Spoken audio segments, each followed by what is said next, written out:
안녕하세요. 오늘도 사연 살롱을 찾아주셔서 감사합니다.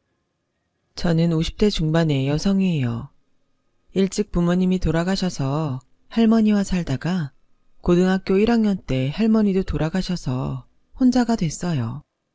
저희 집이랑 버스로 2정거장 떨어진 곳에 계신 고모 할머니가 일주일에 2번씩 저를 보러 오셔서 반찬도 주시고 밥도 가끔 해주셨어요. 17살이라는 나이에 보육원에 가는 것도 어렵고 가더라도 2년 있다가 또 나오고 복잡해질 뻔했는데 고모 할머니가 저를 돌본다고 하셔서 계속 할머니와 살던 집에 있었거든요.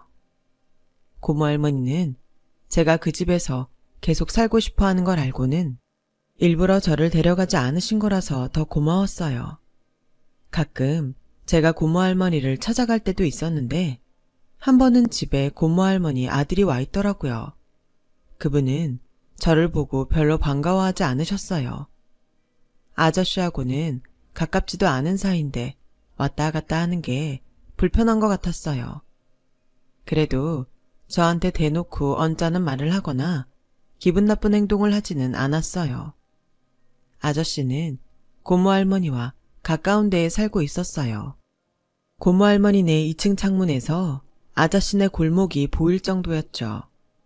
일요일 이른 아침 시간에 간 적이 있는데 고모 할머니는 뒷산에 약수를 떠온다고 쪽지를 남겨두셨더라고요. 할머니를 기다리다가 저는 2층에 올라가서 밖을 보다가 수상한 걸 발견했어요. 아저씨네 집 마당에서 어떤 남자가 커다란 검은 가방을 갖고 주변을 살피면서 나오는 게 보였어요. 직감적으로 그 사람이 도둑이라는 걸 알겠더라고요. 저는 얼른 112에 신고를 하고서 죽어라 아저씨네 집까지 뛰어갔어요. 도둑이 막 대문을 열고 나오려고 할 때 저는 온몸으로 문을 막고서 못 나오게 했어요. 도둑은 막 욕을 하고 화를 내다가 안 되겠는지 담을 넘으려고 하더군요.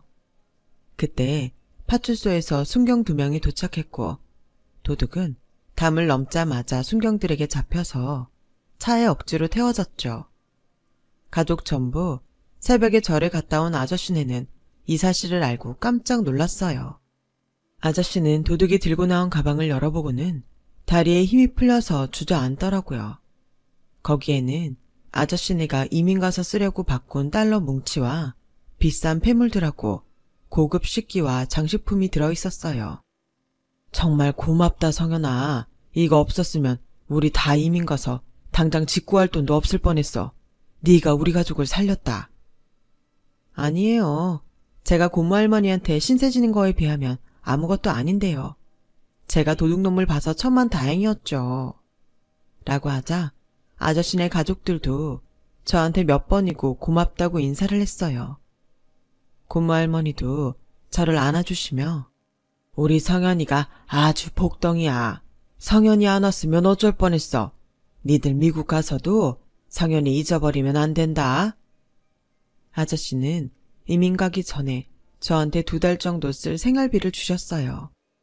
이민 가면 돈 쓸 일도 많고 무슨 일이 있을지도 모르는데 아무리 제가 도둑을 잡았다고 해도 그렇게 챙겨주는 게 쉽지 않았을 거예요. 저는 고모 할머니와 공항에 나가서도 감사하다는 말을 했어요. 성현아, 열심히 살다 보면 좋은 날 꼭 온다. 뭐든 부지런히 열심히 해. 우리 어머니도 잘 부탁한다. 아저씨는 저한테 그 말을 남기고 가족들과 함께 비행기를 탔어요. 고모 할머니도 이제 저밖에 없었고 정말 단 둘만 남게 된 거죠. 저는 결심을 하고 고모 할머니네로 들어갔어요. 고모 할머니 밑에서 고등학교 3학년과 대학교 2학년까지 보냈어요. 나이가 많아도 건강한 편이셨는데 결국 몸이 약해지시더니 폐렴으로 돌아가셨어요. 아저씨 가족들은 그곳 생활 때문에 바로 올 수 없어서 제가 장례식장도 알아보고 상주 노릇도 하면서 고모 할머니 빈소를 지켰어요. 이틀이 지나서야 겨우 온 아저씨는 제 손을 붙잡고 눈물을 흘리셨어요. 우리가 성현이 덕을 정말 많이 보는구나. 정말 이 은혜는 잊지 않으마. 무슨 그런 말씀을 하세요. 할머니, 제 친할머니나 마찬가지셨어요. 장례식 후에 저는 아저씨한테 깜짝 놀랄 소식을 들었어요. 고모 할머니가 저한테도 재산을 좀 남기셨다는 거예요. 아저씨, 저는 이거 죄송해서 못 받아요. 제가 할머니 집에서 지내면서 받은 게 얼마나 많은데요. 네가 이러면 우리도 나중에 죽어서 어머니 얼굴 똑바로 못 봐. 그리고 네가 몰라서 그렇지 살다 보면 돈이 아쉬울 때가 얼마나 많은지 아니? 어머니가 아마 그런 것까지 생각하실 거야. 어른 성의 무시하면 못 써. 그냥 받아둬. 제가 이걸 어떻게 다 갚으면서 살아요. 네가 착하게 열심히 살면 그게 갚는 거야. 그리고 갚긴 뭘 갚아. 우리도 너한테 받은 거 많아. 라면서 펑펑 우는 제 등을 두닥여 주셨어요. 주변에서 저 같은 처지 애들한테 냉정한 친척들 때문에 힘들게 사는 경우도 많이 봤는데 저는 정말 운이 좋은 것 같았어요. 그때 저는 남들한테 못되게 하지 말고 누구든 도울 수 있으면 돕자고 그렇게 다짐하게 됐어요. 대학 졸업 후 저는 취직하지 않고 한창 유행하던 카페를 열었어요. 친할머니가 저한테 물려주셨던 집을 팔았던 돈이 있었거든요. 저는 직장 생활보다는 제 일을 하는 게 더 맞는 것 같았어요. 카페는 대학가에 있어서 젊은 사람들로 항상 붐볐어요. 그 카페를 할 때 남편도 만났고요. 남편은 다니던 직장을 그만두고 카페를 하고 싶어서 여러 번 오가면서 저한테 이것저것 많이 물어봤어요. 저는 제가 아는 건 전부 알려줬어요. 저희 카페에서 커피 다음으로 어떤 게 잘 나가는지도 알려주고요. 뭐 하나라도 도움이 돼서 그 사람이 잘 되길 바라서였어요. 제가 받은 만큼 남들도 돕고 싶다는 생각에 그 사람뿐 아니라 알바생들한테 가끔 장학금도 줬거든요. 그렇게 인연이 돼서 결혼까지 하게 됐어요. 그 결혼이 제 인생에서 가장 지우고 싶은 그런 시간이 될 줄은 그때는 몰랐죠. 남편은 굉장히 다정다감하고 친절하게 다가왔어요. 항상 먼저 웃으며 이야기를 했고 뭐든 배려하고 양보했죠. 그 모습에 저는 더 그 사람을 많이 도와줬던 것 같기도 해요. 결혼 전에 남자 부모님을 만났을 때도 그 사람은 엄마 아빠 성현 씨 진짜 대단한 사람이에요. 젊은 나이에 대학가에서 제일 잘 나가는 카페 사장이잖아. 다른 사람 도움 없이 혼자서 이룬 거라고요. 이게 진짜 대단한 거예요. 그런 사람하고 결혼하면 뭐든 잘 될 것 같아. 제 집안 환경을 못마땅하게 생각하는 부모님한테 제 칭찬만 했어요. 저는 그런 모습에 감동했고 결혼해서 정말 잘해야겠다고 마음 먹었어요. 결혼하고도 남편은 저한테 잘했어요. 카페에도 제일 먼저 나가서 준비도 하고 청소도 도맡아 했어요. 하지만 그게 전부 저를 속이기 위한 거였다는 게 곧 드러났어요.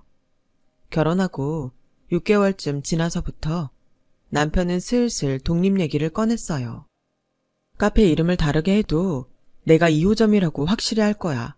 간판에도 그렇게 넣을 거고 나도 혼자 힘으로 얼마나 할 수 있는지 확인도 해보고 싶어.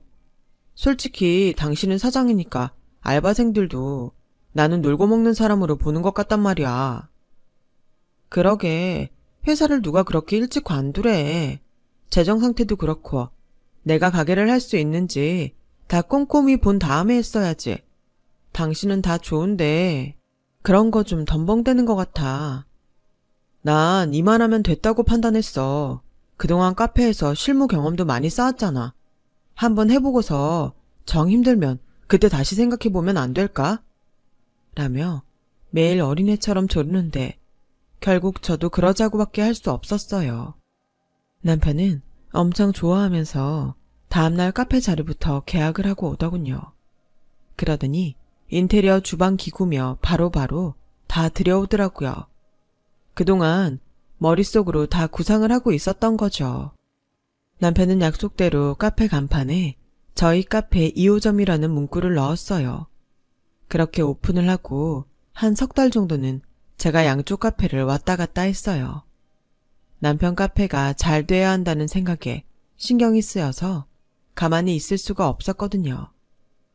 남편과 제가 열심히 노력한 덕분인지 카페는 예상보다 빨리 자리를 잡았어요. 1년 가까이 됐을 때에는 수익도 굉장히 좋아졌고요.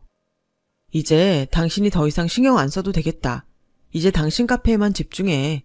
나도 돈 잘 버는 카페 사장이라고. 그러게 이렇게 빨리 잘 될 줄은 진짜 몰랐어. 요새 워낙 이런 요거트 종류 파는 카페들이 인기라서 그런 것도 있으니까 앞으로도 흐름을 잘 파악해야 돼.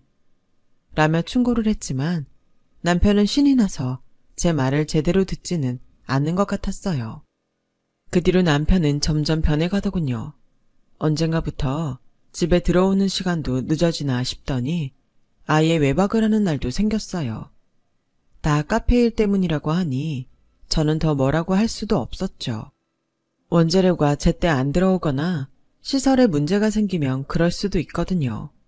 하지만 남편은 점점 내 전화도 받지 않았고 제가 연락을 달라고 해도 하지 않았어요. 제 카페에 오지 않는 건 당연했고 집에도 안 들어오는 날이 더 많아졌어요. 저는 가끔 남편 카페에 가보았지만 번번이 남편은 자리에 없었어요. 그렇게 몇 번이나 들러도 눈치를 못 채다가 어느 날 간판이 바뀐 걸 알게 됐어요. 간판에는 제 카페 2호점이라는 말도 빠졌고 상호도 바뀌었더라고요.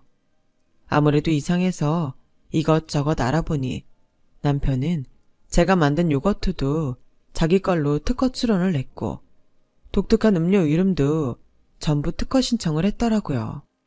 제가 취소를 하려고 애를 썼지만 그러는 사이 특허는 나왔고 저한테는 남은 게 아무것도 없었어요. 제가 흔들려서인지 카페도 점점 손님이 줄었고 알바생들도 관뒀어요. 그러다가 정말 충격적인 걸 알게 됐는데 남편이 저희 카페에서 디저트 만드는 직원을 빼간 거였어요. 그 직원은 제가 옮기는 걸 찬성했다는 남편 말을 그대로 믿고 월급을 올려준다니까 좋아서 갔더라고요. 모든 사실을 알고 나서는 미안해했지만 어쩌겠어요. 하지만 저는 그 직원이 저한테 한마디 말 안 했던 게 어느 정도는 남편 혼자 일을 벌이는 걸 알아서라고 생각했죠. 남편은 물론이고 직원한테도 너무나 큰 배신감을 느꼈어요. 남편과 연락하기 위해서 계속 전화를 걸었더니 결국 받더군요. 진짜 귀찮게 왜 이래? 뭐야? 무슨 전쟁이라도 났어? 당신 지금 어디야? 꼭 만나야겠으니까 얼른 어디 있는지 말해. 안 그러면 나도 가만 안 있을 거야. 라고 으름장을 놓자 남편은 그제야 자기가 있는 곳을 알려줬어요. 기가 막히게도 그 사람은 고급 호텔에서 지내고 있더군요. 저는 거기서 남편이 다른 여자와 팔짱을 끼고 나오는 걸 똑똑히 봤어요. 그날은 온몸이 떨리고 진정할 수가 없어서 지켜볼 수밖에 없었어요. 남편은 그 호텔을 나오자마자 다른 곳으로 옮겼어요. 제가 찾아오지 못하게 하려는 거였죠. 그 호텔에서도 남편은 전에 봤던 여자와 같이 들락거렸고 저는 큰 맘 먹고 두 사람이 나오는 걸 기다렸다가 그 앞에 나타났어요. 남편은 눈 하나 꼼짝하지 않고 오히려 짜증을 내더군요. 여길 어떻게 왔어? 지금 나 미행했어? 와, 진짜 미치겠네. 라더니 제 팔을 붙잡고 여자한테서 멀리 떨어져서는 사람이 왜 그렇게 눈치가 없어? 내가 집에 안 들어가고 전화 안 받으면 끝이라는 건 몰라? 꼭 하나하나 찝어서 알려줘야 돼? 우리가 가볍게 연애하는 사이야? 몇 번 보고 말아도 되는 거면 나도 그렇게 생각하지. 우리 부부야. 그러니까 나도 이러는 거지. 그게 뭐가 그렇게 대단한데 10년, 20년을 살아도 헤어지는 마당에 꼴랑 1, 2년 살았다고 엉겨붙지 말라고. 되게 질척거리네. 남편 말에 충격을 받은 저는 시댁을 찾아갔어요. 그런데 시어머니는 한술 더 떠서 저를 대문 밖에 세워두고는 네가 우리 준우 사는 데까지 쫓아가서 난리 폈다며. 사람이 살다 보면 마음이 변할 수도 있는 거지. 너도 참 구질구질하게 산다. 사람이 맺고 끊는 게 깔끔해야지.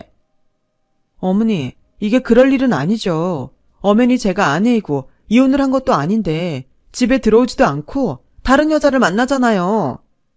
그럼 이혼해. 네가 그렇게 이해심이 부족하면 이혼하면 될 거 아니야. 이래서 가정환경 나쁜 애들은 안 된다니까. 무슨 일만 생기면 지들이 피해자인 척해. 네가 오주개를 못살게 굴었으면 그 착하고 네 편만 들어주던 준우가 밖으로 놀고 집에 안 들어가겠냐고. 라는 시어머니의 억지에 말문이 막히는데 안에서 시아버지까지 동네 창피하게 시끄럽게 굴 거야. 얼른 보내고 들어와. 저는 그제야 이 집 식구들이 똘똘 뭉쳐서 저를 쫓아내기로 했다는 걸 깨달았어요. 카페에서도 제가 만들었던 요거트와 음료를 팔 수 없게 됐고요. 남편은 처음부터 저한테 마음이 있었던 게 아니라 저희 카페 운영 요령과 저만의 메뉴가 필요했던 거였어요. 저는 하루아침에 모든 걸 잃고 말았어요. 이혼 서류도 남편이 선수를 쳐서 보냈더라고요. 제가 의붓증이라면서요. 남편과 이혼하고 한동안 정신이 딴 데 가 있는 것처럼 살았던 저는 뉴스에서 어떤 시민이 소매치기를 잡는 걸 봤어요. 그러자 어릴 때 제가 아저씨네 도둑을 잡았던 게 떠오르더라고요. 고모 할머니와 아저씨도 생각났고요. 부지런히 열심히 하면 뭐든 된다는 아저씨 말을 다시 한번 믿어보기로 했고 도둑을 잡던 용기를 내서 다시 시작했어요. 저는 그때까지 손대지 않고 있던 고모 할머니가 주신 예금을 찾았어요. 그리고 해외에서 바리스타 자격증을 딴 사람에게 열심히 커피를 배웠고 어떤 음료에 어떤 디저트가 어울리는지 전문적으로 공부했어요. 전에는 제가 생각나는 대로 제 마음에 드는 메뉴들을 만들었는데 이제는 철저하게 시장을 분석한 자료를 바탕으로 메뉴판을 구성했어요. 매장도 신도시에 젊은 사람들이 많지만 아직 가게가 많지 않은 곳에 아담한 곳을 골랐어요. 저는 새벽부터 밤늦게까지 카페 일에만 매달려서 지냈어요. 시간이 어떻게 가는지도 모르고 미친 듯이 일만 하면서 살았던 시간이었습니다. 전 남편과 시댁 때문에 억울하고 분할 때에는 더 일에 몰두했어요. 꼭 이 일을 성공해서 보란듯이 잘 살겠다고 그 생각만 하며 힘든 시간들을 버텼어요. 1년쯤 지나자 저희 카페가 입소문이 나면서 블로거들도 많이 찾기 시작하더라고요. 그러면서 카페에 손님이 더 많아졌죠. 사람들이 붐비는 시간대에는 대기표를 나눠줄 정도로 인기가 많았어요. 그러자 외국에서 베이킹을 공부하고 온 사람이 자기와 같이 해볼 생각이 없냐고 제안을 해오더군요. 전에 한번 디저트 만드는 직원한테도 배신을 당한 적이 있어서 신중했어요. 그 사람은 이미 자기가 운영하는 빵집도 있었고 거기도 꽤 잘 되는 중이었어요. 저는 제 사업을 확장하고 싶거든요. 카페에서 간단하게 아침으로 저희 샌드위치나 토스트 같은 걸 내면 좋을 것 같아요. 박성현 씨가 카페를 전체적으로 잘 운영하시고 커피 맛도 좋고 디저트도 센스가 있어서 같이 해보고 싶어요. 저는 그 사람 가게에 대해서도 꼼꼼하게 조사하고 주변 평판도 알아봤어요. 다행히 그 사람은 사업적으로 철저했고 저한테 한 말도 빈말이 아니더라고요. 저는 조심스럽게 그 사람과 일을 시작했죠. 우선 아침에 토스트만 한정적으로 팔기로 했어요. 아침 메뉴는 특히 일찍 출근하는 직장인들한테 굉장히 인기가 많았어요. 저는 샌드위치를 2종류 받아서 조금씩 메뉴를 늘려갔어요. 그러면서 카페 매출도 더 늘었고 덩달아 다른 디저트들도 전보다 더 잘 팔렸어요. 카페가 크게 성공을 하자 2호점을 내달라는 사람들이 가끔 찾아왔지만 저는 그럴 때마다 전 남편 생각이 떠올라서 전부 거절했어요. 그 사람이 저한테 한 짓을 누가 또 할지도 모른다는 불안감이 있었거든요. 그때가 남편과 이혼하고 6년이 다 됐을 때인데도 저는 악몽까지 꾸곤 했어요. 그렇게 지내고 있을 즈음에 아저씨가 저를 찾아오셨어요. 20년 만에 만난 아저씨는 미국에서 변호사로 일하다가 귀국했다고 하셨어요. 아저씨, 그동안 잘 지내신 거죠? 이렇게 다시 뵙다니 꿈이라도 꾸는 것 같아요. 한국에 온다고 생각하니까 너부터 떠오르더라. 그래도 다행히 네가 이사를 많이 안 다녀서 찾기 어렵지는 않더구나. 다름이 아니라 우리 딸이 여기서 결혼을 하게 됐어. 녀석이 한국 오기 전부터 왔다 갔다 하면서 만났다는데 우리도 놀랐지 뭐냐. 그래서 오자마자 결혼식부터 하기로 했는데 성현이 너도 꼭 왔으면 좋겠다. 축하해요, 아저씨. 그 귀여웠던 꼬마가 벌써 결혼을 하네요. 정말 잘 됐어요. 저 그날 꼭 참석할게요. 아니, 손님으로 오라는 게 아니야. 우리 가족석에 같이 앉았으면 좋겠어. 어머니도 그걸 바라실 것 같아서 말이야. 미국에서 힘들 때마다 네가 많이 생각났거든. 네가 우리 돈하고 귀중품하고 안 찾아줬으면 어쩔 뻔했냐는 말도 많이 했다. 그게 다 인연인 것 같다고 말이야. 먹고 사느라 바빠서 연락은 잘 못했지만 이제라도 가족처럼 지냈으면 좋겠다. 라는데 감격스럽기도 하고 그동안 보냈던 세월이 생각나서 펑펑 울어버렸어요. 아저씨는 제 전남편과 시댁 얘기를 듣더니 어떻게 그런 사람들이 있냐며 막 화를 내셨어요. 걱정하지 마라. 앞으로는 아저씨랑 우리 집사람이 너 그런 일 안 당하게 해줄게. 라며 토닥여주시고 결혼식 전에 저 입으라고 한복까지 보내주셨어요.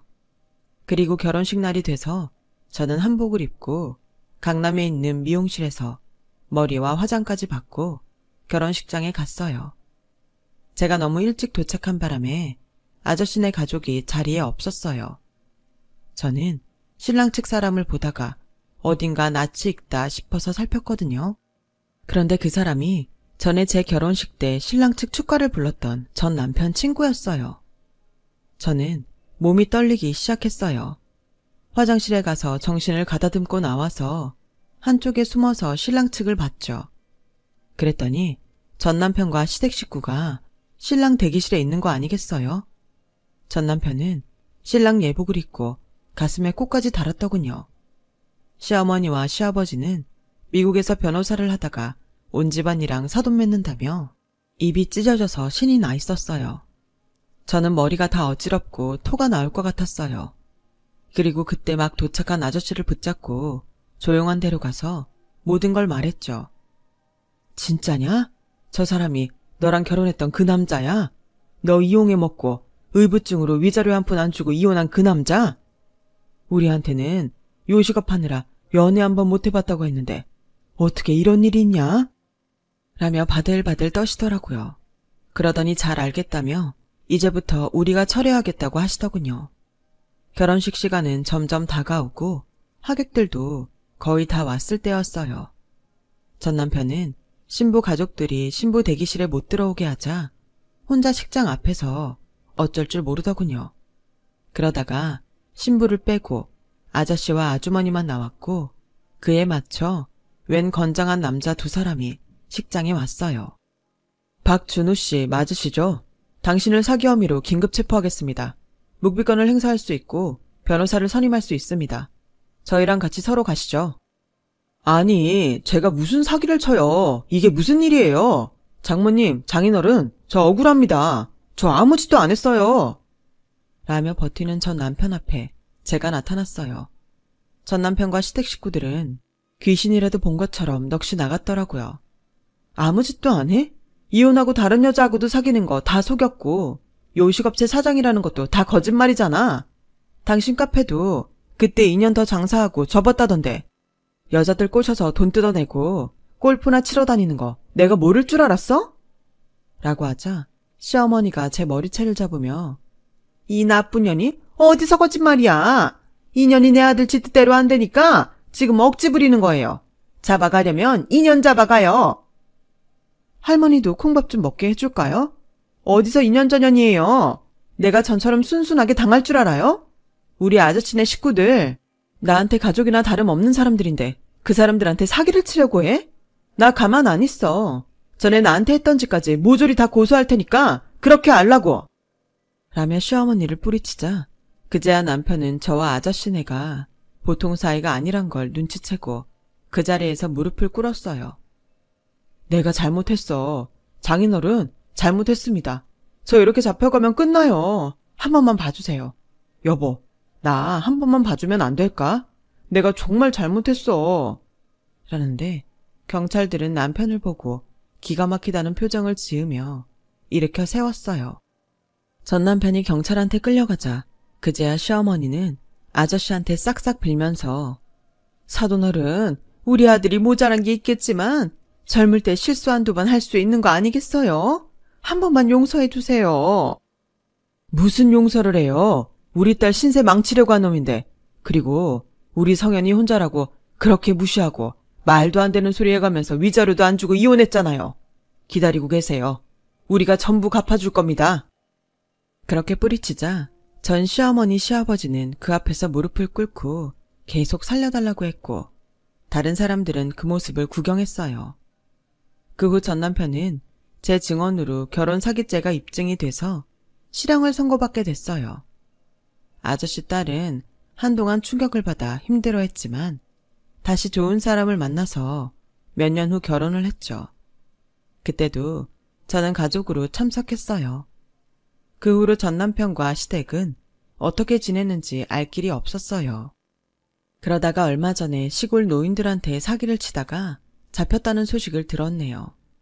사람 참 안 변하는 것 같아요. 저는 아저씨네와 가까운 데로 이사가서 잘 지내고 있어요. 그리고 저에게도 좋은 짝이 생겼답니다. 저희 카페에 샌드위치와 토스트를 납품하던 베이커리 사장과 결혼을 했습니다. 지금은 아들, 딸, 남편과 함께 행복하게 살고 있어요.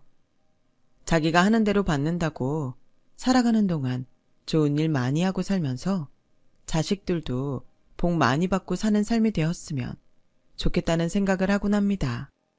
제 긴 이야기 들어주신 분들 모두 다 건강하시고 매일 행복하고 좋은 일만 넘치시길 바랄게요. 감사합니다.